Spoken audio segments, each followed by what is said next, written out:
Hello everyone, good evening all of you. So आज history का class 7 यहाँ पे देखने वाले काफ़ी एक महत्वपूर्ण होने वाली पीडीएफ हम टेलीग्राम पे शेयर कर देंगे। वहाँ से जाके डाउनलोड कर लीजिएगा। 24 स्टडी सेंटर के ऐप डाउनलोड कर लीजिएगा और मॉक टेस्ट वहाँ देने की ज़रूर कोशिश कीजिएगा ताकि अपना स्कोर चेक कर लीजिएगा। 199 पे ही हम रखें मॉक टेस्ट के लिए और एग्जाम तक, ठीक है। डेली हम अपलोड करते हैं मॉक टेस्ट, तो उनको जरूर दीजिए।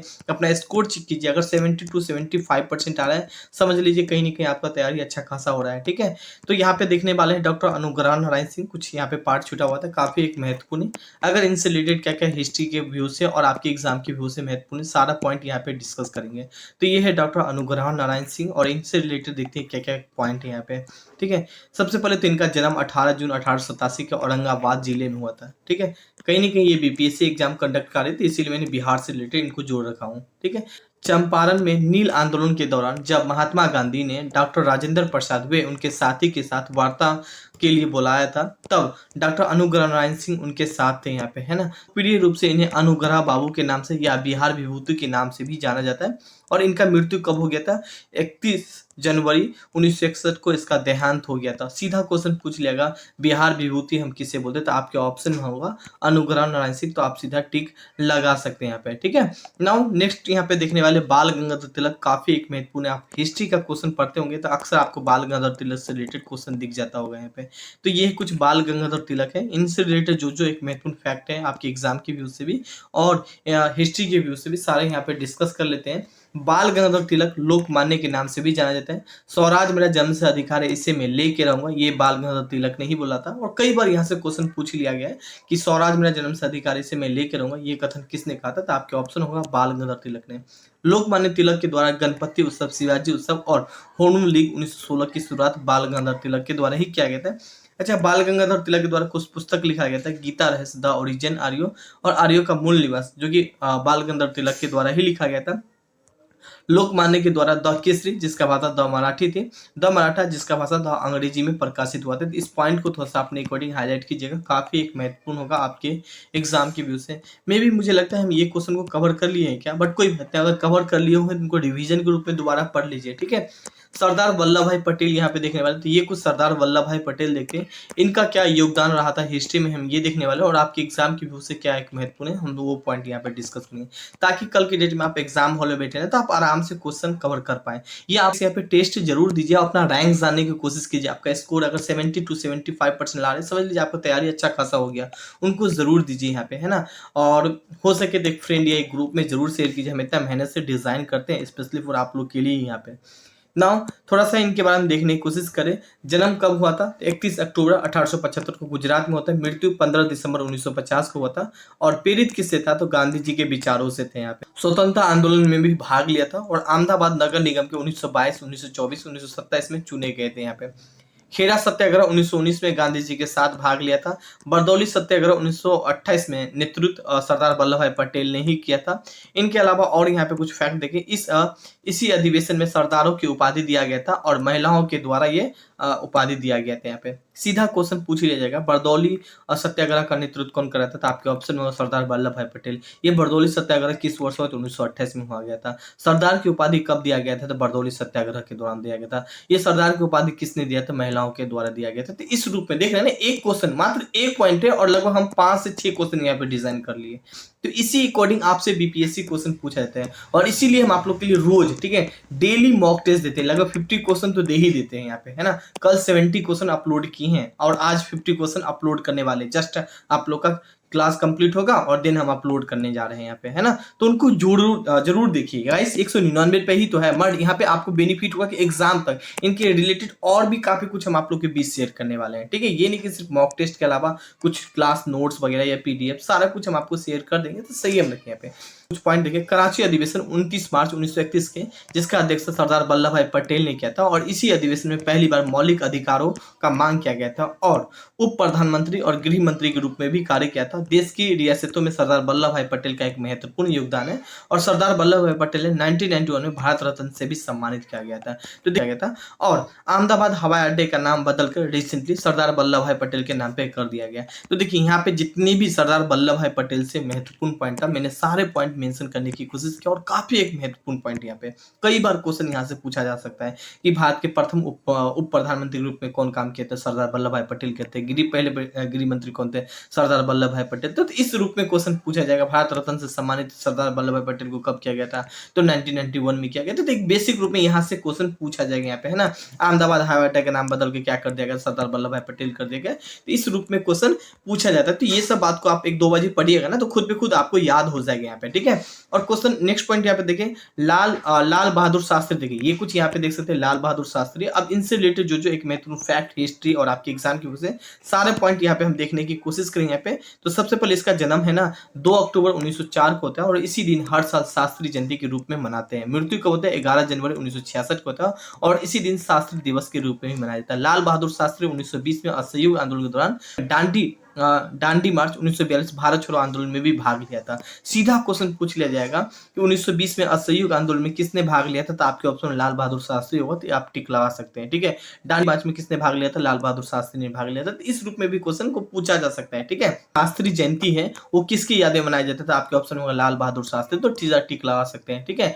तो इस रूप में क्वेश्चन को घुमा के पूछा जा सकता है ना। आगे यहाँ पे कुछ और पॉइंट देखें, भारत छोड़ो आंदोलन 1942 में लाल बहादुर शास्त्री ने करो नहीं मरो जिनका जो नारा दिया था, इकबाल ने नारा दिया था, इस नारा को परिवर्तन करके करो या मरो का नारा दिया था, शास्त्री ने दिया था। इस पॉइंट को थोड़ा सा अपने अकॉर्डिंग आप हाईलाइट कर सकते हैं, काफी एक महत्वपूर्ण पॉइंट है यहाँ पे।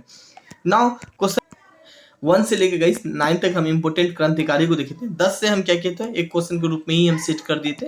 हालांकि यहाँ भी हम काफी कुछ यहाँ पे डिस्कस करेंगे इनके बारे में, बट यहाँ पे हम क्वेश्चन के साथ डिस्कस करेंगे, ठीक है। तो काकोरी डकैती कांड में किस क्रांतिकारियों ने भाग लिया था यहाँ पे, तो चंद्रशेखर आजाद ने या भगत सिंह ने, ए या बी या इनमें से कोई नहीं। इसका आंसर क्या हो जाएगा, सी करेक्ट आंसर हो जाएगा। काकोरी डकैती कांड में चंद्रशेखर आजाद और भगत सिंह दोनों ने ही भाग लिया था। हालांकि हम यहाँ पे भगत सिंह के बारे में डिटेल में देखने वाले, क्योंकि भगत सिंह से रिलेटेड अक्सर क्वेश्चन पूछ लिया जाता है। जैसे कि यहाँ पे बात करें, काकोरी में ट्रेन की लूटपाट हुई थी जिसमें अंग्रेजी सरकार के खजाना को लूट लिया गया था यहाँ पे, ठीक। क्रांतिकारियों ने मिलकर लूटा था, जैसे कि भगत सिंह और चंद्रशेखर आजाद जो कि भाग गए थे, भूपेंद्र नाथ सन्याल और सच्चिदानंद सन्याल को उम्र कैद की सजा, मतलब ये पकड़ा गए थे जिनको उम्र कैद की सजा दे दिया गया। राम प्रसाद बिस्मिल्लाह और राजेंद्र लोहिया को फांसी का सजा मिल गया था यहाँ पे, है ना। ये पॉइंट को याद रखिएगा, मैं कोई फिजूल का पॉइंट यहाँ पे मेंशन नहीं करता हूँ और इतना मेहनत में इसलिए नहीं देता हूँ। जो भी पॉइंट मेंशन किया सारे के सारे एक महत्वपूर्ण पॉइंट मेंशन किया। नौजवान भारत सभा का गठनकर्ता कौन है, भगत सिंह है यहाँ पे, ठीक है। प्रमुख सदस्य यहाँ पे, और प्रमुख सदस्य कौन था, तो भक्ति चरण था, जिसका लक्ष्य था भारतीय भाषा और संस्कृतों को रक्षा करना। यहाँ पे देश में भक्ति भावनाओं को जागृत करने का काम किया था भगत सिंह ने यहाँ पे, और किसान और तथा मजदूरों को एक संगठित किया था। नौजवान, ठीक है, नौजवान भारत सभा का जो विलय है हिंदुस्तान रिपब्लिक एसोसिएशन में कर दिया गया था और उनका ही नाम 1928 में चेंज करके हिंदुस्तान सोशलिस्ट रिपब्लिक एसोसिएशन कर दिया गया था। यहाँ पे देखिए हिंदुस्तान रिपब्लिक एसोसिएशन और यहाँ पे सोशलिस्ट वर्ड को जोड़ दिया गया था, कब, तो 1928 में जोड़ दिया गया था। इस पॉइंट को हाईलाइट कीजिएगा, सीधा पूछ लिया जाएगा हिंदुस्तान रिपब्लिक एसोसिएशन को कब हिंदुस्तान सोशलिस्ट रिपब्लिक कर दिया गया, तो 1928 में कर दिया। नौजवान सभा का विलय किसने करवाया था, तो भगत सिंह ने करवाया था। अच्छा, हिंदुस्तान रिपब्लिक एसोसिएशन की स्थापना कब हुई थी, तो 1924 में थी। कहाँ पे हुई थी, तो कानपुर में हुई थी। हिंदुस्तान रिपब्लिक एसोसिएशन जिनका 1928 में चेंज करके एसोसिएशन कर दिया गया था, इनका संस्थापक कौन था, तो चंद्रशेखर आजाद था, सुखदेव था और सच्चिदानंद सन्याल था। भगत सिंह 1925 में शामिल हो गए थे यहाँ पे, है ना। जैसे रिपब्लिक एसोसिएशन 1924 बना, एक साल के बाद भगत सिंह भी शामिल हो गया था और फिर विलय भी करवा लिया था नौजवान सभा के यहाँ पे, ठीक है। और बाद में इसका ही नाम चेंज करके हिंदुस्तान सोशलिस्ट रिपब्लिक एसोसिएशन कर दिया गया। बातों को समझ पा रहे हैं ना। मैं हमेशा बोलता हूँ अगर समझ नहीं पाते तो एक दो बार देखिएगा तो खुद पे खुद समझ में आ जाएगा। हिंदुस्तान सोशलिस्ट रिपब्लिक एसोसिएशन की स्थापना 1928 लाहौर में हुआ था और इनका संस्थापक बात करने वाले भगत सिंह, यहाँ पे भगत सिंह चंद्रशेखर आजाद ने किया था। काकोरी डकैत कांड 1925 में, सैंडर्स हत्याकांड 1928, असेंबली बम कांड 1929 में एक महत्वपूर्ण भूमिका निभाई थी कौन, तो भगत सिंह निभाई थी यहाँ पे। 23 मार्च 1931 को भगत सिंह को और सुखदेव राजगुरु को सैंडर्स हत्याकांड में फांसी की सजा दे दिया गया था यहाँ पे, ठीक है। तो देखिए यहाँ से भगत सिंह से रिलेटेड जो भी एक महत्वपूर्ण फैक्ट पॉइंट है मैंने सारे मेंशन करने की कोशिश किया है, और एमसीक्यू इसका सारे के सारे आपको टेस्ट सीरीज में ही मिल जाएगा। ठीक है, मैं खुद ही प्रोवाइड करवा दूंगा या अपलोड भी होना चालू हो चुका है यहाँ पे। ठीक है, नाउ आगे यहाँ पे देखने वाले हैं नेक्स्ट क्वेश्चन देखें, क्वेश्चन 11 यहाँ पे देखें, डॉक्टर भीमराव अंबेडकर का जन्म किस राज्य में हुआ था। अब यहाँ पे हम क्या देखने वाले आगे हिस्ट्री के व्यू से भीमराव अंबेडकर के बारे में क्या क्या एक महत्वपूर्ण पॉइंट है, और आपके एग्जाम के व्यू से भी क्या क्या एक महत्वपूर्ण पॉइंट है, सारे पॉइंट यहाँ पे डिस्कस कर लेंगे, ताकि कल के डेट में आप डॉक्टर भीमराव अंबेडकर से रिलेटेड कोई भी क्वेश्चन आए तो आप आराम से जवाब दे सके यहाँ पे। ठीक है, डॉक्टर भीमराव अंबेडकर का जन्म कहाँ पे हुआ था, मध्य प्रदेश में हुआ था। बिहार, गुजरात, ओडिशा नहीं हो जाएगा, ऑप्शन ए इसका करेक्ट आंसर हो जाएगा। डॉक्टर भीमराव अंबेडकर का जन्म 13 अप्रैल 1891 के मध्य प्रदेश के माहू जिले में हुआ था, और बाबा साहब अंबेडकर को बाबा साहब के नाम से भी जाना जाता है, जिसने हिंदू और बौद्ध धर्म को अपनाया था, और इन्होंने अपनी राजनीतिक जीवन की शुरुआत मुंबई विधान परिषद से 1926 से किया था, और 1937 में लेबर स्वतंत्रता पार्टी की भी स्थापना किया था। सीधा क्वेश्चन, और कई बार पूछा भी गया, कई बार क्वेश्चन पूछा भी गया, लेबर स्वतंत्र पार्टी की स्थापना किसने किया था, तो भीमराव अंबेडकर ने किया था। कब किया था इसका स्थापना, तो 1937 में किया था। अच्छा, भीमराव अंबेडकर का दूसरा नाम क्या है, तो बाबा साहब है। तो इस रूप में भी क्वेश्चन घुमा के पूछ लिया जाएगा। ठीक है, भीमराव अंबेडकर की शुरुआत कहाँ से हुई थी, तो मुंबई विधानसभा से हुई थी। इस रूप में क्वेश्चन पूछा जाएगा। इनका जन्म किस जिले में हुआ था, तो मध्य प्रदेश के माहू जिला में हुआ था। तो इस रूप में क्वेश्चन को घुमा के पूछा जाता है। ठीक है, यह रक्षा सलाहकार समिति का भी वायसराय कार्यकारिणी परिषद के एवं श्रम मंत्री के रूप में भी काम किया था यहाँ पे, और उन्होंने भारतीय रिपब्लिक स्वतंत्र लेबर पार्टी की भी स्थापना किया था, और 1990 में भारत रत्न से भी सम्मानित किया गया था यहाँ पे। ठीक है, तो भीमराव अंबेडकर से रिलेटेड कुछ यहाँ पे जितने भी महत्वपूर्ण पॉइंट है हिस्ट्री के व्यू से, बाकी पॉलिटी है तो उनको हम बाद में जिक्र करेंगे। ठीक है, तो हिस्ट्री के व्यू से कुछ इतना महत्वपूर्ण पॉइंट था जो कि मैंने मेंशन करने की कोशिश किया। आगे देखने वाले हैं, जयप्रकाश नारायण निम्नलिखित में से किससे संबंधित है, अखिल भारतीय किसान सभा से संबंधित है, या कम्युनिस्ट पार्टी से संबंधित है, या कांग्रेस समाजवादी दल कांग्रेस सोशलिस्ट पार्टी से संबंधित है, या इंडियन इंडिपेंडेंट लीग से संबंधित है। इसका आंसर सी हो जाएगा, कांग्रेस समाजवादी दल एवं कांग्रेस सोशलिस्ट पार्टी से संबंधित है। यहाँ पे जयप्रकाश नारायण से रिलेटेड जो भी एक महत्वपूर्ण पॉइंट है सारे डिस्कस कर लेते हैं। संपूर्ण क्रांतिकारी और प्रसिद्ध स्वतंत्रता सेनानी जयप्रकाश नारायण का जन्म 11 अक्टूबर 1902 को सारण जिले में होता है। सारण जिला कहाँ पे, तो बिहार में यहाँ पे है ना, इस वाले बात को हाईलाइट कीजिएगा। इन्होंने आचार्य नरेंद्र देव और मीनू मसानी और अशोक मेहता के साथ मिलकर अंग्रेज समाजवादी दल का स्थापना किया था, और इस दल का प्रथम सम्मेलन 1934 में पटना में हुआ था। भारत छोड़ो आंदोलन के दौरान जयप्रकाश नारायण हजारीबाग जेल में बंद थे, और इसी जेल में, ठीक है, याद रखिए क्वेश्चन पूछा जाएगा कि भारत छोड़ो आंदोलन के दौरान जयप्रकाश को किस जेल में कैद किया गया था, तो हजारीबाग जेल में कैद कर लिया गया था। जयप्रकाश नारायण बिहार के किस जिले से, तो सारण जिले से थे। तो इस रूप में क्वेश्चन पूछा जाएगा यहाँ पे। ठीक है, इस जेल से 9 नवंबर 1942 को भागकर नेपाल चले गए थे, और वहीं से भूमिगत आंदोलन का संचालित किया था, और रेमन मैग्सेसे पुरस्कार पाने वाले पहले बिहारी वासी थे। सीधा क्वेश्चन पूछा जाएगा कि रेमन मैग्सेसे पुरस्कार पाने वाले पहले बिहारी व्यक्ति कौन थे, तो आपके ऑप्शन होगा जयप्रकाश नारायण, सीधा टिक लगा सकते हैं। ठीक है, इस रूप में क्वेश्चन को घुमा के पूछा जाता है यहाँ पे। तुम मुझे खून दो मैं तुम्हें आजादी दूंगा, यह नारा किसने दिया था, सुभाष चंद्र बोस ने, भगत सिंह ने, या लाला लाजपत राय। ऑलरेडी हम भगत सिंह के बारे में देख चुके थे, लाला लाजपत राय के बारे में भी देख चुके हैं, एंड लाल बहादुर शास्त्री के बारे में भी देख चुके हैं। बचा क्या, सुभाष चंद्र बोस, तो सुभाष चंद्र बोस इसका आंसर हो जाएगा। अभी हम सुभाष चंद्र बोस के बारे में जो भी एक महत्वपूर्ण फैक्ट होगा सारे के सारे यहाँ पे हम डिस्कस कर लेते हैं यहाँ पे। ठीक है गाइस, आप लोग का टाइम भी बहुत ही कम बचा है, बट हम अपने अकॉर्डिंग जितना बेस्ट होगा इतना बेस्ट देने की कोशिश करेंगे। ठीक है, जो भी होगा बीपीएससी का एक महत्वपूर्ण टॉपिक होगा, पहले हम उनको कंप्लीट करेंगे, फिर बाद में हम अल्टरनेटिव टॉपिक देखेंगे यहाँ पे। ठीक है, सुभाष चंद्र बोस को नेता के नाम से भी जाना जाता है। जन्म 23 जनवरी 1897 को हुआ था। सुभाष चंद्र बोस की मृत्यु 18 अगस्त 1945 को विमान दुर्घटनाग्रस्त के तैवान में हो गया था। जन्म कहाँ पे हुआ था, कटक उड़ीसा में जन्म हुआ था। सीधा क्वेश्चन पूछ लिया जाएगा कि सुभाष चंद्र बोस संबंधित है कहाँ से, तो आपका ऑप्शन है उड़ीसा या कटक, तो टिक लगा सकते हैं। सुभाष चंद्र बोस ने नारा दिया था, तुम मुझे खून दो मैं तुम्हें आजादी दूंगी, ये नारा सुभाष चंद्र बोस के दिया था।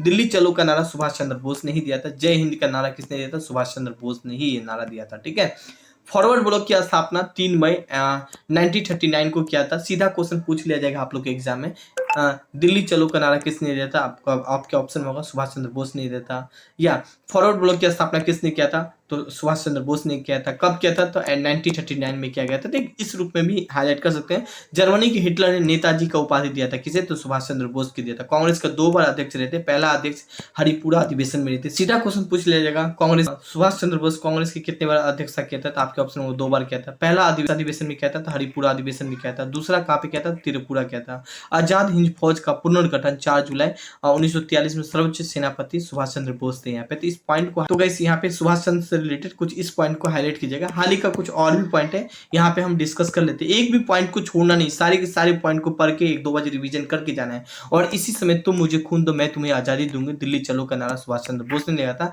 आजाद हिंद सरकार की स्थापना सुभाष चंद्र बोस ने करवाया था। राजनीति सुभाष चंद्र बोस ने पहली बार राजनीतिक जीवन में प्रवेश असहयोग आंदोलन के दौरान किया था, जो कि 1920 में हुआ था। और उन्होंने जलियांवाला बाग हत्याकांड का विरोध किया था और गांधी जी के साथ मिलकर 19 कमीशन के दौरान 1927 साइमन कमीशन के दौरान काफी लोग विरोध कर रहे थे और उसमें सुभाष चंद्र बोस कोलकाता का नेतृत्व कर रहे थे। सुभाष चंद्र बोस ने नेहरू रिपोर्ट 1928 का विरोध किया था। तो देखिए यहाँ पे जितने भी सुभाष चंद्र बोस से रिलेटेड जितने भी एक महत्वपूर्ण फैक्ट था, मैंने सारे पॉइंट यहाँ पे मेंशन करने की कोशिश किया हूँ। और आपका काम बनता है इन्हें एटलीस्ट 2 या 3 बजे पढ़िएगा तो खुद पे खुद आपका रिवीजन हो जाएगा यहाँ पे, ठीक है।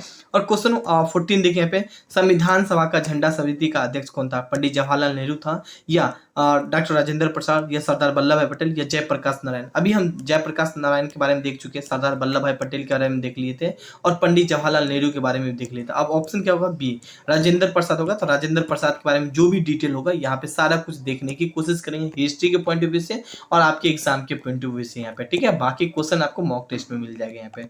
नाउ क्वेश्चन थोड़ा सा इनके रिलेटेड देखिए। राजेंद्र प्रसाद का जन्म 3 दिसंबर 1884 के सिवान जिले में हुआ था और संविधान सभा का अस्थायी अध्यक्ष चुने गए थे यहाँ पे, ठीक है। और भारत के पहले राष्ट्रपति राजेंद्र प्रसाद थे यहाँ पे और संविधान सभा के संचालन समिति के अध्यक्ष राजेंद्र प्रसाद रहे। और सर्वप्रथम भारत रत्न से भी सम्मानित राजेंद्र प्रसाद को किया गया था। प्रसिद्ध पुस्तक इंडिया डिवाइडेड राजेंद्र प्रसाद के द्वारा लिखा गया था और भारत के पहले राष्ट्रपति लगातार 2 कार्यकाल तक राष्ट्रपति बने थे यहाँ पे, ठीक है। कि बिहार से राजेंद्र प्रसाद कहाँ से थे? तो बिहार से थे।